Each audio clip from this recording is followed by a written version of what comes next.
So again, quick recap in terms of where we were holding in the last letter. We finished the letter Daled last time, and the Daled is it's characterized by the experience of the constriction of worldliness, which brings about a sense of lack, or let's say an awareness of lack, right? Daled being the dal, the poverty, which is not a poverty for its own sake. It's not a lack in order to experience lack, but it's rather a lack that is guiding and directing in a specific direction, which is why the other connotation of Dalet also means door. Right? It's the constriction that's leading you towards a specific door. It's like the bottleneck that's pointing you in a certain direction. So Dalet is all about the experience of being in a domain that is characterized by constriction. You're in it now, like you're in the thicket of it. And it's only natural to progress now to the stage of Hey, which is characterized, we'll just give a summary. We'll just give a summary of the whole theme. You can sum up the whole Hey in one line. It's the experience of the individual now having to function and make some progress within that domain. He's thrown into the constriction, he's thrown into the chaos of the material domain, and now he has to function there. That is what the Hey is about. While I was preparing for this, I remembered a source from a much earlier thinker that has to do with this idea. This is in the introduction to Ner Mitzvah, which is the Maharal on Chanukah, an essay that the Maharal wrote on Chanukah. It's a relatively short essay, and in the introduction to Ner Mitzvah, so he spends some time discussing the phenomenon itself of what Chazal called the Daled Malchios, the four kingdoms. There were four kingdoms that subjugated the Jewish people, that threw the Jewish people into exile, and where there are many places where these four entities are alluded to explicitly. The most famous one is in Sefer Daniel, where it talks about these four beasts, right? He prophesies about these four beasts that will emerge from the ocean, and they will come and subjugate the Jewish people, and then the four beasts will fight it out, and they'll kill each other, right? So one leads to the demise of the other, etc., etc. So this progression in history that Chazal called the Daled Malchios, the four kingdoms. So he spends time discussing this, and on Daf Ches over here, so he says the following: Roi shiyu Daled Malchios Davka. It's very appropriate that the Malchios, the political entities that subjugated the Jewish people and really the whole world, right? These were empires that subjugated the entire world. And just for context, we're talking about the Babylonian Empire, the Persian Empire, the Greek Empire, or the Greek Macedonian conquest, and then the Roman Empire. So they not only subjugated the Jewish people, but subjugated the entire world. So it was appropriate that the number of empires should be four. Lama kiheim hayetzia michvodo yisborach, because the entire concept of the Malchios is an abandoning of God's kingship, of God's Malchus, and going out, so to speak, to the periphery. V'hu yisborach echad, and God is characterized by His oneness. And the fact that He is the center of all existence. The fact that God is the center of all existence, meaning existence emanates out from Him. Hu misyaches el echad, kasher ha'emtzai befrat, as the middle aspect of a thing is always the infinitesimal point in the center. Hu echad, and that's why He is one. Ulakach beis hamikdash v'Yerushalayim shem echad bilvad v'hem be'emtza ha'olam. And this is alluded to when Chazal talk about the things that are in the middle of the world. That Eretz Yisrael is in the middle of the world, that Yerushalayim is in the middle of Eretz Yisrael. It doesn't mean middle geographically, because there can't be a middle on a globe. You can't have a middle. There's no middle. Every point could be the middle. The middle meaning that this is the one point that has the impact on everything. All phenomenology, all phenomenon emanate out from this point. So too God is in the middle in the sense that everything emanates out from Him. So keneged daled ruchos sheyesh bahem yitzia min ha'emtza, and this is the constant phrase that we find in the prophets, that daled ruchos, the four winds or the four directions, is the idea of scattering around. Right? We find this first time by Moshe Rabbeinu, that he tells the Jewish people on the day of his death. He says that you're going to be exiled to Daled Kanfos Haaretz. You're going to be exiled all over the place. Right, the four corners of the earth you're going to be exiled to. The idea of four, the phenomenology of the number four is that it is spreading out from the center. It is now being spread out to the periphery, right? Distancing itself from the center. Shi'i efshar shia nimtza habriya b'shleimus. I'm continuing in the Maharal. V'chol zem merumaz b'milchama harishona neged Avram Avinu. All of this is alluded to in the initial war that was fought against our father Abraham. Why is this? Because there were 4 kings that battled against the 5 kings. The battle of 4 versus 5. Yeah? So this, in the numerology of the Maharal, what is this alluding to? Just the fact that there were 4 versus 5. The bad guys were the 4, and the good guys, so to speak, were the 5. Even though the good guys weren't that good, and on the good side was, Sodom and Amorah and all these people that weren't particularly outstanding citizens, right? But the point is that the villains in the story were the 4 kings, the kings from the east, right, from Babylonia and Shinar and that area, right, against the 5 kings that were in the area of Canaan. So just the numbers are alluding to the fact that there's the force, this power that is embodied by the 4-ness, right, the 4-ness, which is again the spreading out from the center, distancing oneself from the center, from where they came from, and living on the periphery. That's 4 against the 5, which is the 4 recognizing, meaning the outside periphery, recognizing their source, recognizing where it is that they come from, recognizing that place of authenticity, recognizing what Rav Kook, we talked about this, I think, in the first or the second class, what Rav Kook calls the mikori, the authentic or the original, recognizing that there is a source, that the periphery is just there in order as an emanation from the center. So the hay is the ability to come back and understand that the periphery is just an emanation from the center. And even structurally, we all know what a daled and a hay look like. A hay is exactly a daled, right? It looks exactly like a daled, and then there's one point that's added onto it. There's one point that's added onto it, which interestingly enough is the only example of a letter where the 2 parts of the letter are not connected. Right? They're not supposed to be connected. There's actually a big halachic discussion if the yud part of the hay, meaning the bottom left part of the hay, if it becomes connected by error, if it becomes connected to the right part, to the right part of the structure, to the daled part, if it becomes connected by accident, does it invalidate the letter? Right? It's a very interesting question. Right? The short answer is that it doesn't invalidate the letter. In fact, there's a Sefer Torah, this is a bit of a tangent, but not really. There's a Sefer Torah that we have that you could go and see in the Israel Museum that was written by the Ran, by Rabbi Nissim, who lived in Spain about 700 years ago. And all of the hays in that Sefer Torah are actually connected to the Daled by a very small, very small, hairbreadth, line. And not a thick line, it doesn't look like a ches, right? But like a small hairbreadth line, they're all connected. It's very interesting. But in a manner of speaking, it still doesn't diverge from what you're talking about here. Right. So thematically, it's still there in the sense that it's not connected by a thick line, meaning it's alluding to the fact that there is a distinction between the right part of the structure, i.e. the daled part of the structure, and the left part of the structure, which is this yud, which is meant to be like this standalone thing. So even though physically in this particular Sefer Torah, which is not the predominant custom, but even though in this particular Sefer Torah there was a connection, it was this hairline thing that was showing that on the one end it's all one letter, but on the other end there's 2 distinct components to the letter. And the components are there's the center, the and daled, there's the periphery, which is really just an emanation from the center. Correct, exactly. Out. Yes, yes, that's right. That's literally what it is. If you can imagine, right, there's like this dot, and it's shooting out to all sides, right? That's like the structure of the daled. So literally, pictorially, it's depicting what's going on. Okay, so from there, I think this is a really good segue into Rav Kook. Rav Kook is going to give a different angle on this, not the same angle as the Maharal, but I think in general the idea is the same, and it's a very very powerful segue into what he does talk about. So without further ado, the daled we talked about constriction. It's like the 4 kings in Golos. Is that related to the constriction of? Yes, of course. The Chazal talk about the Shibud Malchios. Shibud Malchios means that the Jewish people are fundamentally not free at a national level and often at an individual level as well. They're not free because of the Shibud Malchios, because of the subjugation of the kingdoms. Right, the kingdoms cause a state of external constriction.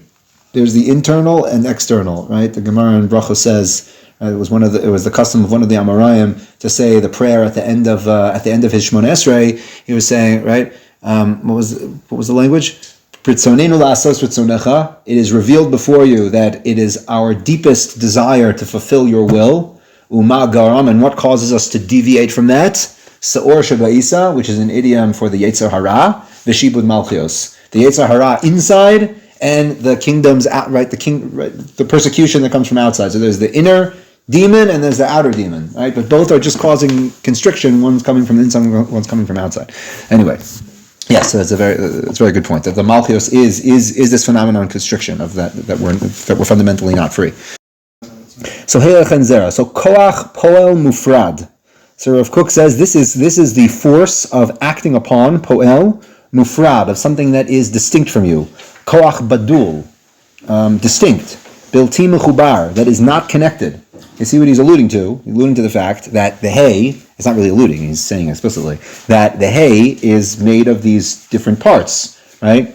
So, the Yud is representing the Koach HaPrat, as he's about to say. I'm skipping ahead a few lines before we get to it in the actual text. The Yud is representing the individual actor, okay, acting upon the entire world. Right, the Dalet is as we said last time, the full spectrum of the constricted world of all of creation. Yeah, and the Yud is representing the Prat, the individual, facing that reality. He's acting upon it.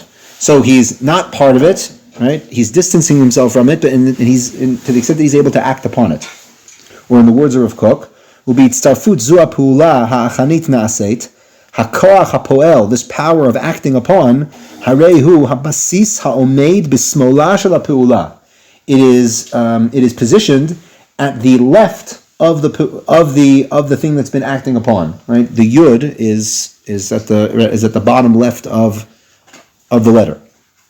Lo et hamakom ha'atzmayuti hayimini hu tofes. It is not resting in the right side of the letter, because the right signifies what? The right signifies or embodies, right? The right embodies the source of the thing, right? We talked about this, right? When you write letters, the direction of Lashon HaKodesh is from right to left, yeah? So you're moving from a source out to periphery. So everything on the right side, it connotes the source, and moving further to the left means you're distancing yourself more and more and more from the source. So the Yud is on the left side, meaning it's already a davar yesh. It's already a distinct entity. It grasps itself as an individual actor. Right? It is able to recognize itself as an individual specified form. Einenu gvul v'chalul b'tochan hatzirim atzmam ki im omeid hu menutak mehem. It stands distinct from them, right? Distinct from the Dalet. Upoel bikirbam, but at the same time is able to function within them. So what you see is that the Yud, it's like inside the Dalet. It's like nested in the Dalet, but it's also detached from the Dalet. It's nested within. In fact, if the Yud is too distant from the Dalet, let's say it's too far to the left, it's not actually under the roof of the Dalet, or it's not parallel to the leg of the Dalet part, the letter is invalid. You have to have the Yud be parallel to the roof of the Dalet and be parallel to the leg of the Dalet. So on the one hand, the Yud is distinct from the Dalet, but at the same time, bikirba, it's within it. So you have this individual actor that's like thrown himself into the fray, so to speak. He's thrown himself into the fray of the constricted world. He's inside it, and he's ready to act upon the world. Hu kolel bikirbo tzurot shonot. This Dalet contains within it all the different creatures. Lifamim hatzura ha'echutit hamisparit. Okay, so now just to say what Rav Kook is referring to, he's talking about the two possible variations of what the hay can look like. There's one possibility that with the Yud, like the Yud part that's on the bottom left, it can look like a small Yud, and some write it like a small Vav. There are versions of writing that looks like a small Vav and not a small Yud. The predominant practice is to write it like a small Vav. Like a small Yud. But some people, they write it like opposite, upside down, like a small Vav inside. So lifamim, sometimes hatzura ha'echutit hamisparit, sometimes it's the Yud which is representing the the quality that comes through numbering things, which is represented by the yud. We talked about how the yud represents the possibility of giving numbers to things. V'lifamim hatzura hakavit hakamutit. And sometimes it's written in a vav, which is representing the possibility of measuring and giving things structure in the quantitative sense. Tavnit havav o tavnit hayud. These two possibilities of representing either the numbering of things or the measuring of things, which are similar. Like, you can understand, it's like the idea of giving numbers to things and the idea of giving measurements to things. They're similar ideas. Tavnit havav o tavnit hayud. Rosham hamedida o hamispar hanichlal betoch hatzura ha'it lahashlima uleshachlala. It is standing ready to complete the form of the hay and to give it more development. Okay, so again, just to summarize what he's saying that the yud part of the hay, the bottom left part of the hay, is symbolizing the individual actor that is thrown into the chaos and void, so to speak, of the material world, this constricted world of the with all its vicissitudes, and he's ready to act upon it. The heilach, right? He's prepared to act upon the world. So just to give a few insights from the commentary of Rav David. So he says in the first paragraph over here, Kidei latet tzarich liyot hadavar hanitan muchan lenintina. In order for a person to give or to act upon something else, the person needs to have that initial preparedness, and that's the heilach. The heilach is signifying the preparedness to act upon the world. The hay is representing this infinitesimal point, i.e. the yud, which is the individual, which has become separated from godliness, and is prepared to be an individual actor. And we've talked about this theme a lot, that the progression of the letters is the consciousness becoming more and more independent and more distant from his source, and grasping itself more and more. Omnam ha'hei mevatet nifradut. Even though the hay represents this idea of separateness, ki davar she'yatza mimkoro va'atahu nivdal, meaning something that has gone out of its source and is now separate and distinct.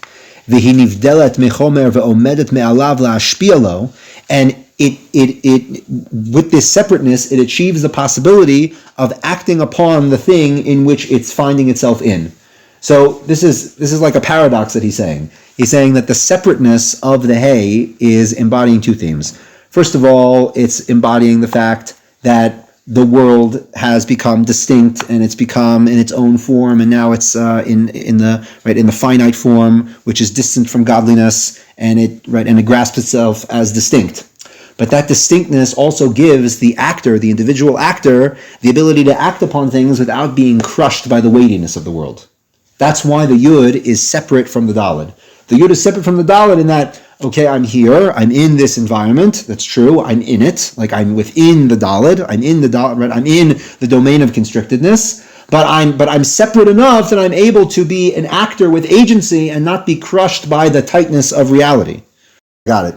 If you skip to page 25, so he brings a quote from Shara Psukim, of Rav Chaim Vital. If you want to look at that, it's at the footnote in the bottom, footnote 17 on page 25. He writes from this. It's very interesting. This is like very, very high level Kabbalistic jargon, but it is honing in on. I think it's honing in on the point that you said. So we'll do our best over here. He quotes from Shammai Amari Rashbi. It's the last page of Os Hey. If you just go to Os Hey, it's the last page of Os Hey, whatever the page number is. So he says.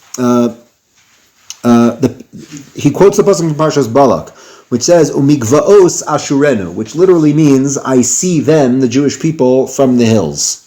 Ashurenu, that's a word that connotes seeing. I see them from the hills, because Balak is sitting on top of the mountain somewhere in the desert, and he's looking at the Jewish people. So says Rav Chaim Vital, "Inyan zeh nizbar v'inyan hu." The concept is ki b'yos ze'er anpin besod ha'ibor. When the Ze'er Anpin, which are the active attributes of the Shiur Koma, right, from Chesed through Yesod, these are all the active attributes, all the attributes that describe different types of actions. Chesed, which is an outward acting, Gevura, which is more disciplined, Tiferes, the ability to harmonize the two, right? That's the Zer Anpin. So the Zer Anpin is Besod Ha'ibor B'mei Ima Ilah. It is in a state of pregnancy within the supernal mother. Okay, so just to say explicitly what he's trying to say over here, the Os Hey is symbolizing the small Zer Anpin, meaning all of the attributes, all of the potentiality, okay, is inside the womb of the mother. It's like inside the Dalet. It's contained within the right. It's contained within the Dalet, which is symbolizing the mother. It's like it's in a state of dormancy, i.e., pregnancy. Right? It's still being formed. It's not ready to be an independent actor yet. It's still right. It's still in the womb. This is contradicting almost of what we were saying before. This is contradicting shtickle. If it's not yet formed, that means they can't take action. So he's bringing this in the context of explaining the two. Okay, gotcha.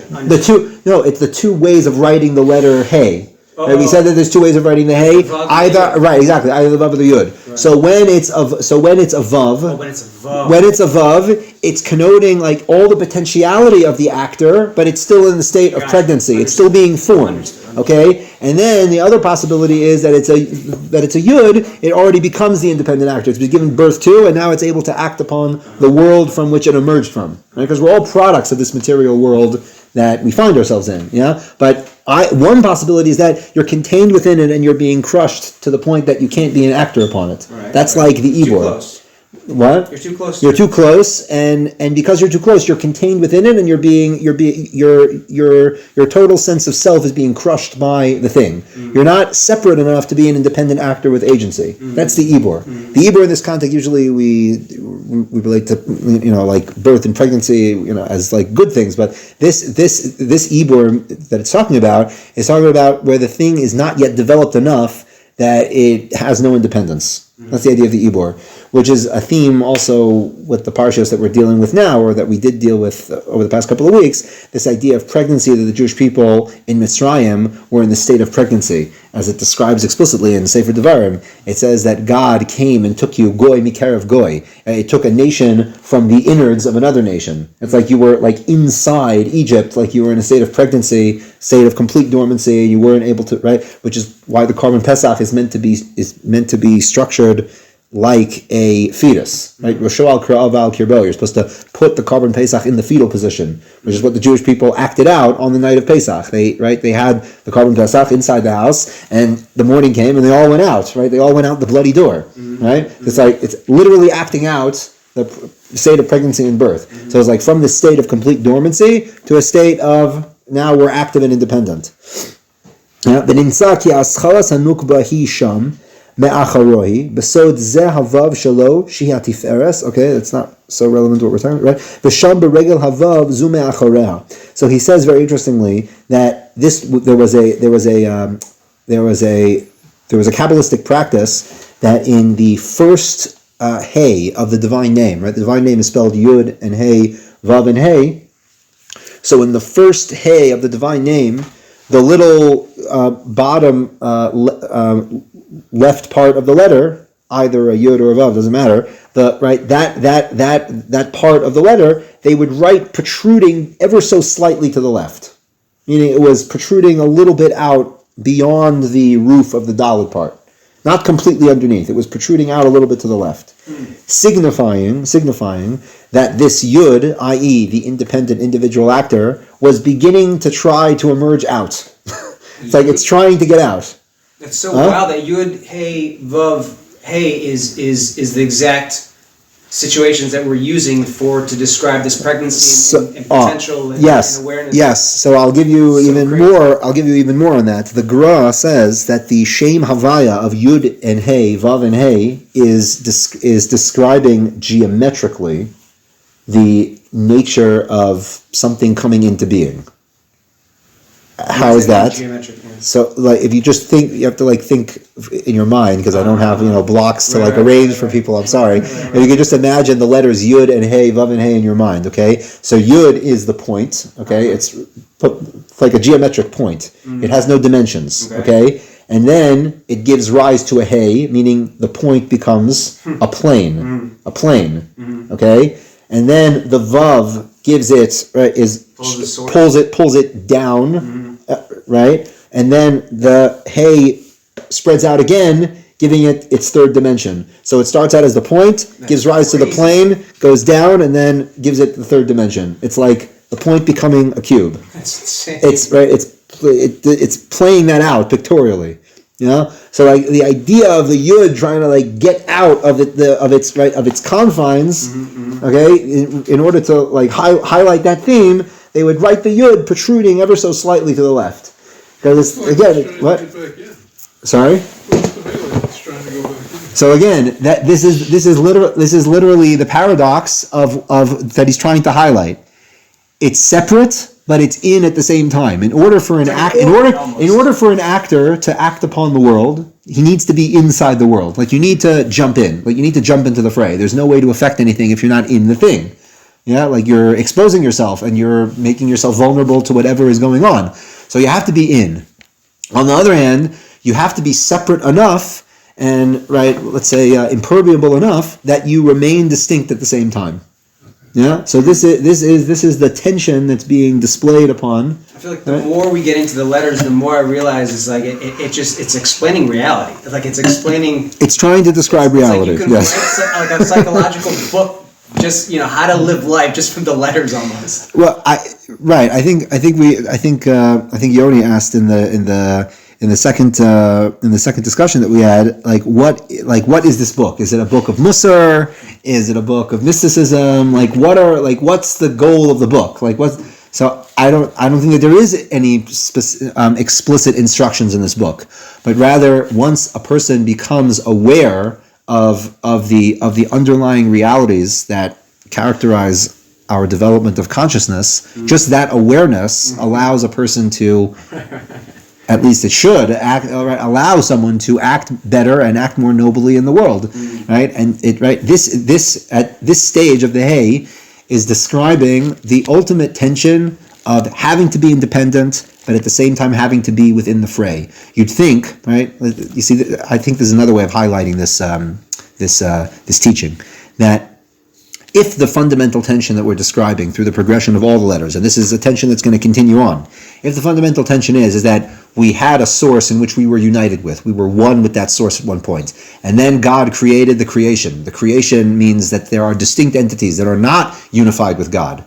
By the way, I'm just remembering this now. This is alluded to, and the Kabbalists bring up this idea that the word bara, right, means to create, and it also means outside. Bara means outside, like external. Like the term people probably have heard of the rabbinic writings, the Breitot, right? The Breita. Why is it called the Breita? Because those are the texts that didn't make it into the canon of the Mishnah. And those are the rabbinic writings that didn't make it inside. So it literally means the teachings that are outside.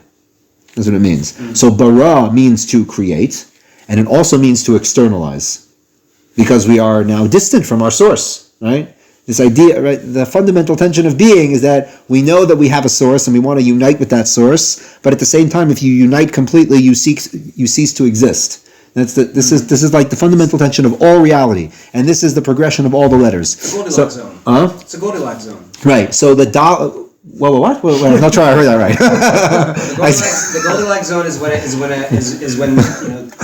the sun says that star, right, that is in perfect space between the planet that it won't go distant, but it has an orbit. Right. That's a great mashal. That's a great mashal to I think what we're trying to highlight over here. So you would think that if last week we talked about, right, or it wasn't last week, it was 2 days ago. If 2 days ago we were talking about the Dalet being the recognition of the poverty and the constriction of this world, and how it's pushing you in and it's trying to lead you to the only possible openings that you have, and there's this poverty associated with reality. You would think that, okay, what's the next step? The next step is to escape. Let's find our way out of here, which is also alluded to as the delit. It's like the door out, like the door is supposed to lead you out. It is supposed to lead you out, but not out in the sense that you can disassociate and escape completely. It's to let you go out that you're not crushed by reality, that you could be independent enough to be an actor, to be koach hapoel, as Rav Kook puts it. You could be independent enough that you can stay. You can stay, right? It's like that. Right, I forget. It's like this is like a stereotypical scene from all the the guy's like in the house. The house is burning down, and he's freaking out. He's trying to find a way out, and he finds a way out. He finds the door, right? And as he's about to step out, he realizes, wait a minute, there's other people in the house. So he turns around to go. Meaning, he gains enough independence and stability that he can realize, oh, I can be here and also act at the same time. Yeah. So the independence is not seeking to escape. It's being able to be independent enough that you can stay. You can stay inside the Daled and be an actor. Yeah. Go ahead. I wanted to. I relate to this through a Bob Dylan quote. They asked him why he was still Great touring. poet. It was only a matter of time before Bob Dylan came up in this discussion. They're asking him why he's still touring at 80. He said, "It allows me to be reclusive while staying a part of the social order." No, that's great. Sounds like a. That's that, right? That's great. Yeah. But it's also so interesting because I heard actually Jordan Peterson speak about this, the progression of maturity, the progression of individuality, so to speak, within the confines of society, where you're basically one with your parents, like you have no autonomy, like it's all they basically do everything for you, and then you kind of break free from that, and then you go into this crushing aspect of losing your identity almost again, because you're kind of become part of the gang, part of the social scene, and then through that kind of like you go with the flow with whatever's going on, you become too crushed and you realize, wait a minute, I can't just do this or that. I need to become someone individual. I need to have my own thoughts and my own objections, and then through all that crazy, chaotic, crushing scene of social atmosphere, you begin to form your own thoughts, your own ideas, like, well, no, I don't think that's true, or I don't think, and then you become separate once again, and then we spoke about that in Nakuda also when we talked about Gimel, that the very first emergence into independence is the ability to make decisions independently. Exactly, yeah. Right. So it's that's the very beginnings of independence, that you have that scale in your own mind. Right. It's interesting that you brought up Peterson, because just today I was listening to also something that's kind of relevant to this. He says that people want to develop independence, and the most fundamental part of independence is personality, right? Mm-hmm. You develop your own personality, yeah. But people don't realize all personality is fundamentally relational. Yeah. Meaning it's all in how you relate to other people. Exactly. So it's the paradox of independence. Right. Independence means nothing if you are by yourself. Right. Which is a crazy thing to think about. Independence means you're by yourself, right? No, it doesn't mean that. Independence means how are you together with everyone else? Exactly. That's literally what it means, right? So it's right. So right, and this is right. This is the secret of the hay. The secret of the hay is that you felt the constriction of the Daled, the poverty of the Daled. You found the door out. You've escaped. You realize, wait, the point is not to get out. The point is to get out just enough that I can stay at the same time. Right. Yeah. This is the secret of the hay. Yishar Koach.